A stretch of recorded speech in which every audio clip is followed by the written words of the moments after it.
लगा दो।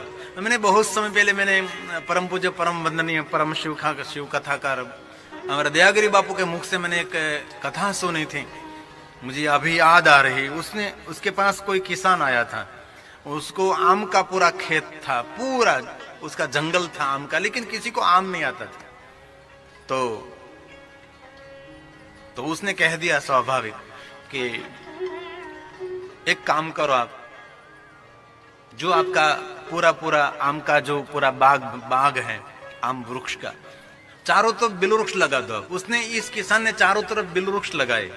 तो बहुत समय बाद वो मिलने के लिए आया और कहा कि सभी जो वृक्ष है उसको आम लगने लगी है, क्योंकि वृक्ष के लिए औषधि है। और कहीं भी वृक्ष, कहीं भी जो नहीं होता तो उसके आसपास कोई बिलवृक्ष लगा दो तो वृक्ष आपको यहाँ पे बड़ा होने लगता है।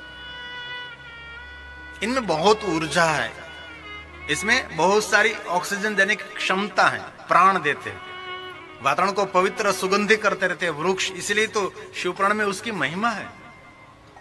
और हम तो कम जानते हैं, लेकिन जो आयुर्वेदिक शास्त्र को जानते हैं ना, उसके पास तो बिलवृक्ष की बहुत बड़ी महिमा रहती है, बहुत सारा प्रयोग रहता है। और हमारे जो इंग्लैंड में रेडिंग में परम शिव भक्त अतुल भाई रोज मुझे कहते रहते हैं कि बापू, सूखी हुई कि बिलवृक्ष ने कोई एक लकड़ी हो सूखी, उनसे दीप प्रज्वलित करो। ऐसी बहुत सारी महिमा मुझे बहुत प्रयोग सा भी है। पहले तो मैं कथा करने के लिए जाता था तो घर से बिलवृक्ष की लकड़ी लेकर जाता था, पूरा थैला भर कर जाता था, है ना, साथ में रखते थे हम बिलवृक्ष की सूखी हुई लकड़ी सभी, उससे मैं यज्ञ करता था। अभी सब ये कोरोना के कारण सब क्रम टूट गया हमारा, नकर घर से हम लेकर निकलते थे, सभी समेत घर से लेकर, और लकड़ी सब कुछ तैयार करके निकलते थे ना, क्योंकि अजमान के वहां जाने के बाद बार बार कुछ मांगना न पड़े। लेकिन यहाँ तो मेरे सुरेश भाई घर के बहुत भगवान की कृपा है, मांगो उससे ज्यादा मिलता है, कोई कमी नहीं रहती। लेकिन कहीं कहीं अव्यवस्था होती है। 2-3-4 दिन के लिए यज्ञ की सामग्री मेरे पास रहती है, 2-3 दिन के लिए भोजन का सीधा सामान भी साथ में रखते हैं, क्योंकि 9 दिन में हमारा गांव दुनिया बदलती रहती है, तो हम सारी सुविधा को साथ में रखते हैं। 2 ट्रक साथ में रखे। तो ये बिलवृक्ष मानव जात के लिए बहुत सबसे बड़ा आशीर्वाद है। इसलिए जो गांव में कथा सुनते हैं उसको सबको मेरी प्रार्थना, लगाओ आज बिलवृक्ष आपके आंगन में, आज ही लगाओ, उसको दीप प्रज्वलित करो। हम तो जहां कथा करने के लिए जाते थे वहां बिलवृक्ष लगा कर ही आते हैं। एक बिलवृक्ष की महिमा है। जो कोई मानव आदर के साथ बिलवृक्ष का दर्शन करे, बिल्वाष्टक में भी ये बात कही है ना, स्पर्श करे कोई, उनके लिए बहुत महिमा बताई है। अघोर पाप संहारम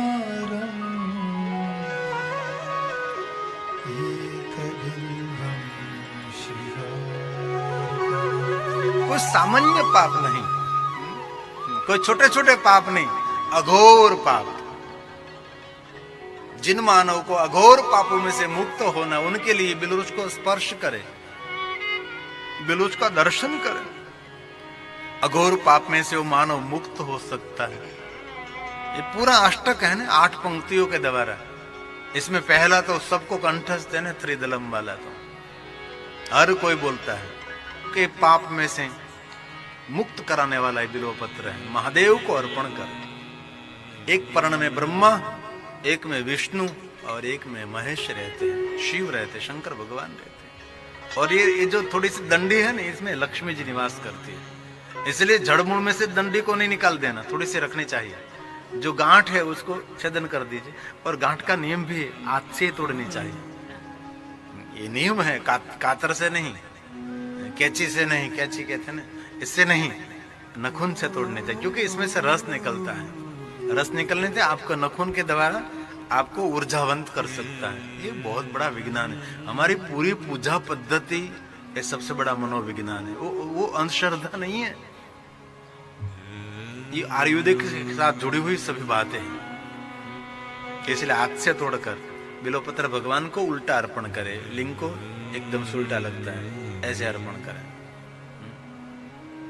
और ऐसे अर्पण करें, हम पकड़ कर नहीं, ऐसे अर्पण करें।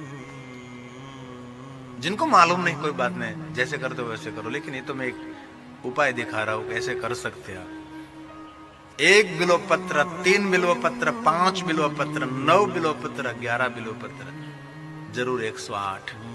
लेकिन एक बात कान खोलकर याद रख लीजिए, स्पष्ट कहा कि जो बिल्ववृक्ष की सेवा करते हैं उनको बिल्ववृक्ष लेने का अधिकार है, और बिल्ववृक्ष के पास से आज्ञा लेनी पड़ती है कि हमारे मंगल के लिए ये बिल्ववृक्ष देव आपके पास से पर्ण लेकर अब महादेव को अर्पण करना चाहते हैं, हमारे मंगल के लिए, हमारे स्वार्थ के लिए।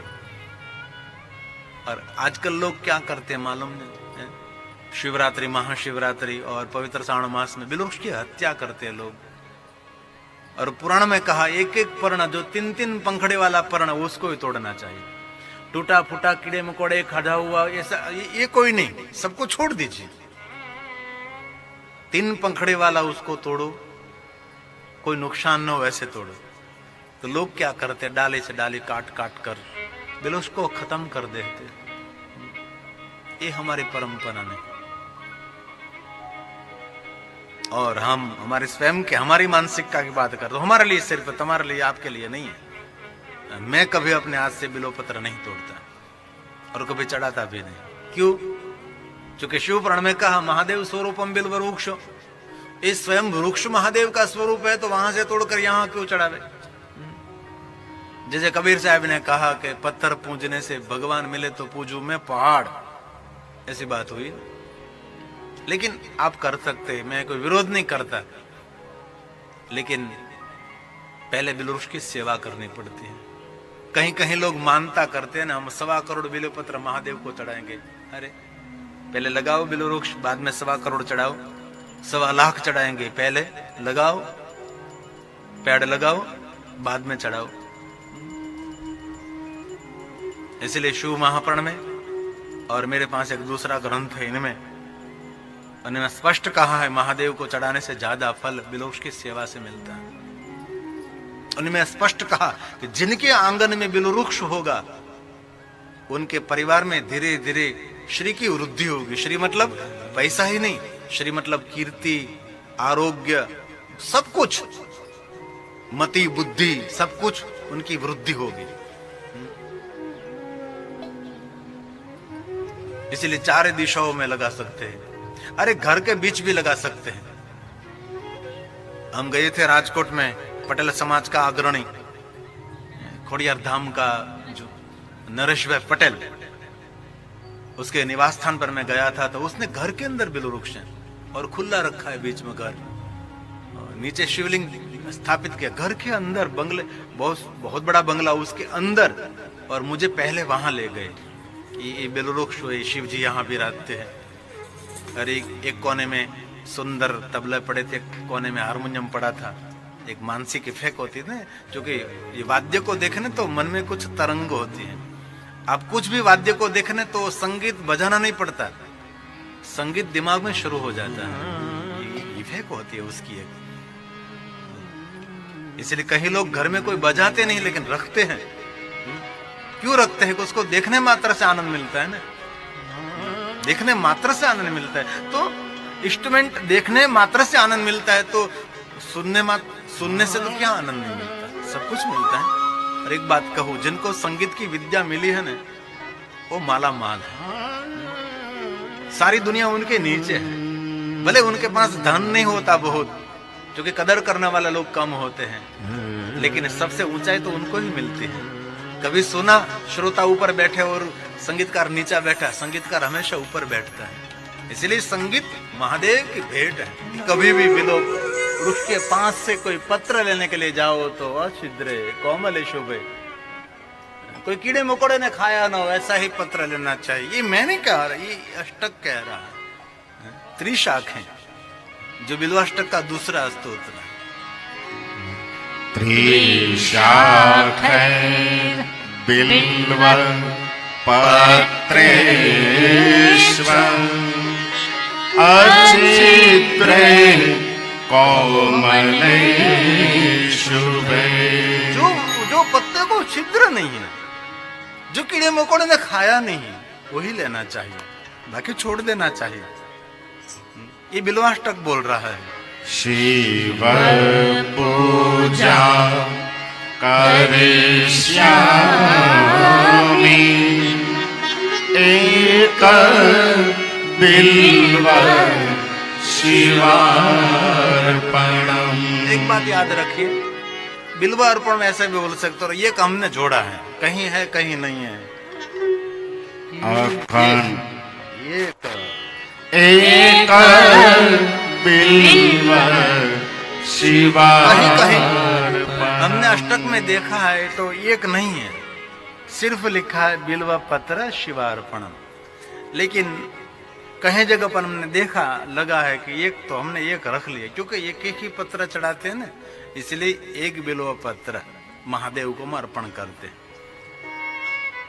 तो कभी अवसर मिले तो जरूर भगवान महादेव को बिल्व पत्रों से पूजा करें। और मैंने बहुत बार कहा है, शांति, संपत्ति और संतान, त्रिवस्तु और तापत्रयहर, यह बिल्व पत्र आदि व्याधि और उपाधि तीनों में से मुक्ति देने वाला पत्र ये बिल्व पत्र है, इसलिए महादेव को चढ़ाते हैं।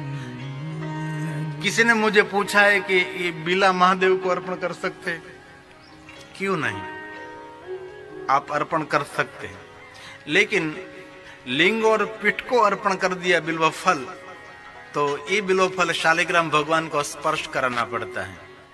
जो लिंग और पीठ से आपने बिल्व फल अर्पण किया, तो ये आप कोई भी व्यक्ति ले सकता है, खा सकता है, इसमें से प्रसाद बन सकता है। ये औषधि है जो अभी ये पूरे वृक्ष में लगे हैं ना फल, उनको श्रीफल भी कहा जाता है और उसको बिल्वा फल भी कहा जाता है। उनकी बहुत महिमा है। हम बहुत समय पहले ऊना के पास एक धोकड़वा गांव है, वहां गणेशपुरी जी महाराज रहते, अन्नपूर्णा आश्रम, हमारे परम शिव भक्त महात्मा है।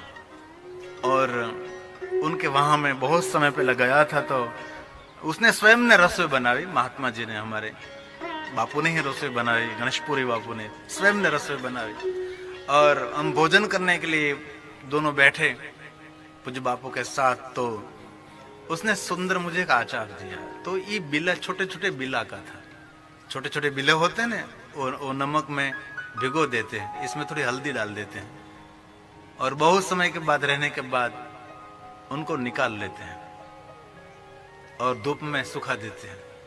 इतना सुंदर था, जैसे जो हम गुजराती में छोटे छोटे आम होते हैं उनको खाकठी कहते हैं, ऐसा कुछ स्वाद था उनका। ये मानव जात के लिए, सभी रोग के शत्रु इनको कहते हैं बिल्व फल। आयुर्वेद में तो बहुत सारे प्रयोग दिखाए कि जिनको बहुत क्रोध आता है वो ताम्र पात्र में शाम को बिल्व पत्र अंदर पानी के साथ रख दे और सुबह में ये पानी पीवे, ऐसे तो बहुत सारे प्रयोग। इसमें बहुत सारी फुडली फुडली होती तो बिल्व पत्र का मलम बनाकर लगावे, ऐसे बहुत सारे प्रयोग। ये मैं नहीं कहता, ये तो मैंने सुना है, इसलिए मैं कहूँ और आप करने लगो ऐसा भी नहीं। ये मैं आपको एक सूचन एक देना चाहता हूँ, भाई ये ऐसा हो सकता है। जो आयुर्वेद है उनके अंदर बहुत महिमा ये बिल्व वृक्ष की है, बिल्व पत्र की है। इसलिए कौन चढ़ा सकता है बिल्व पत्र? जिस व्यक्ति ने बिल्व वृक्ष की सेवा की है वो अधिकारी है। कभी जिसने बिल्व वृक्ष को जल अर्पण नहीं किया, जीवन में एक बिल्व वृक्ष नहीं लगाया और अपनी बढ़ाई के लिए बिल्व पत्र भगवान को अर्पण करने लगे, ठीक है कोई बात नहीं, करो, लेकिन पहला आप लगाओ, उनकी सेवा करो। हमने जो पूरा बिल्व वृक्ष का जंगल बनाया है वहां बहुत लोग आते हैं। हमने संकल्प किया है भगवान महादेव को 1.25 करोड़ बिल्व पत्र अर्पण करना है, इसलिए हम बिल्व पत्र लेने के लिए आए हैं। एक रात पूरी जागकर पानी पिलाओ, मालूम पड़े कैसे रात जंगल में बीतती है। एक तरफ शेर गर्जना करता है, एक तरफ जंगल है, घनघोर अंधेरा है, इनमें बिल्व वृक्ष को हम पानी पिलाते हैं रात में। एक एक वृक्ष को बड़ा किया है, जैसे बच्चे को बड़ा करते वैसे संभाल कर वृक्ष को बड़ा किया है। लोग आ जाते हैं, कहीं लोग तो स्पेशल बिल्ला लेने के लिए आते हैं। बिलाजू हवन करना है, जो हवन में आहुति देते हैं ना बिलो फल की, इसलिए लोग आते हैं। ये आयुर्वेदिक औषधि, पहले आप कुछ करो बाद में कहीं जाओ। और एक बात बहुत याद रखना, किसी के भी घर जाओ कुछ कभी मांगना नहीं चाहिए। कहीं लोग मेहमान आते तो क्या करते मालूम, आपके घर मेहमान आए तो कोई फूल झाड़ देख लिया, कोई ऐसा कोई छोड़ देख लिया, तो वो हमको ले जाना चाहिए, उसकी डाली एक काट दो। तो रोज एक एक मेहमान डाले काटे काटने ले जाए तो खत्म थे जाए ना। ऐसे लोग होते हैं। क्या कहते सुरेश? हाँ, લીમડો લીમડા તો ભાડોનો મૂકે, દાતન કરવા લીજે। આ કઢી લીમડો તો હા બહુ સાચી વાત છે, બહુ સાચી વાત છે। કઢી લીમડો, मीठी मीठे नीम के पत्ते होते हैं, उसके आंगन में कभी नहीं लगाता, लेकिन दूसरे आंगन में वहां लेने के लिए रोज जाता है। आप खुद लगाओ। हम विदेश में जाते हैं ना, तो हमारे भारतीय लोग हैं, उनके हर घर के अंदर नीम के पेड़ होते हैं, घर के अंदर गमले में रखते हैं, खिड़की बहुत जतन करते हैं लोग। पीपल, वटवृक्ष छोटे छोटे गमले में रखते हैं, उनकी पूजा करते हैं, प्रणाम करते हैं। और विदेश में रहने वाले लोगों को मैंने देखा है, बहुत आध्यात्मिक रहते हैं। उसके मंदिर देखो, घर के मंदिर देखो, उनका जो बड़ा मंदिर है सब समाज का, सनातन हिंदू टेम्पल, इनको देखो, सुरक्षा व्यवस्था, साफ सफाई बहुत सुंदर रहती है। और बहुत लोग मंदिर जाकर भगवान की प्रार्थना, समूह मिलते, समूह प्रार्थना, बहुत अच्छे लोग होते हैं विदेश में। तो ये बिल्वाष्टक में गाया है, अखंड बिलोपत्र टूटा हुआ नहीं, महादेव को अखंड बिलोपत्र अर्पण कर, ये बिल्वाष्टक बोल रहा है। अखंड बिल्व पत्रेण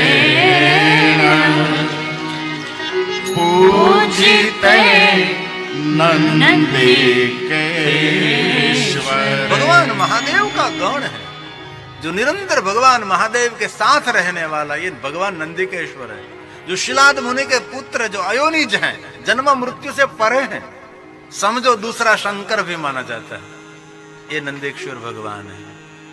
यहां जो कथा पहुंची ने, आशीर्वाद भगवान नंदिकेश्वर का है, नंदीनाथ का है, नंदिकेश्वर भगवान। भगवान महादेव जब भवानी को कथा कहे तब नंदीश्वर सुनता रहते कथे, और महादेव तो कहते भवानी को सुनते नंदी भगवान, नंदीश्वर भगवान सनत कुमार को कथा का, सनत कुमार व्यास जी को कहे, व्यास सूत को बढ़ावे, और कथा का क्रम चलता है। ये भगवान नंदिकेश्वर है। उसने भी बिलो पत्रों से महादेव की पूजा की। ये बिल्वाष्टक में भगवान नंदिकेश्वर के नाम और उनको याद करके स्तोत्र का गायन किया है। और आगे शुद्ध्यन्ते सर्व पापेभ्यो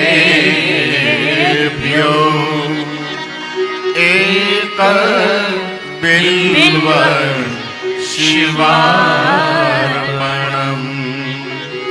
एक बिल्व शिवार्पणम्। कहीं लोगों का प्रश्न है कि सोमवार के दिन बिल्वपत्र नहीं तोड़ना चाहिए, नहीं तोड़ना चाहिए। मैंने सुना नहीं, लेकिन लोग कहते नहीं तोड़ना चाहिए। तो आपका मन जो ना कहता है तो नहीं तोड़ना चाहिए। लेकिन एक बात की सख्त मन है, संध्या के बाद बिल्वपत्र नहीं तोड़ सकते। बिल्वपत्र नहीं, कोई भी वृक्ष के फल भी नहीं तोड़ सकते, कोई पुष्प भी नहीं तोड़ सकते संध्या के बाद। तुलसी भी नहीं, कभी नहीं। संध्या के बाद कभी वृक्ष को कोई सताया नहीं जाता। और मेरी मानसिकता में आप तक पहुंचाने का प्रयास करता हूं, ठोसना नहीं चाहता, सिर्फ सुनाता हूं। मैं मेरे हाथ से कभी पुष्प तोड़ता नहीं, कभी नहीं। कोई वृक्ष का पान भी नहीं। कहीं जगह पर कोई वृक्ष काटता है तो वहां मैं खड़ा नहीं रहता हूं, वहां से भाग जाता हूं। क्योंकि हर व्यक्ति को वृक्ष को प्रेम करना चाहिए। वृक्ष लगाओ, बाग बनाओ, जलाशय बनाओ, पक्षी के लिए जल की व्यवस्था करो। फालतू कार्य में पड़े लोग।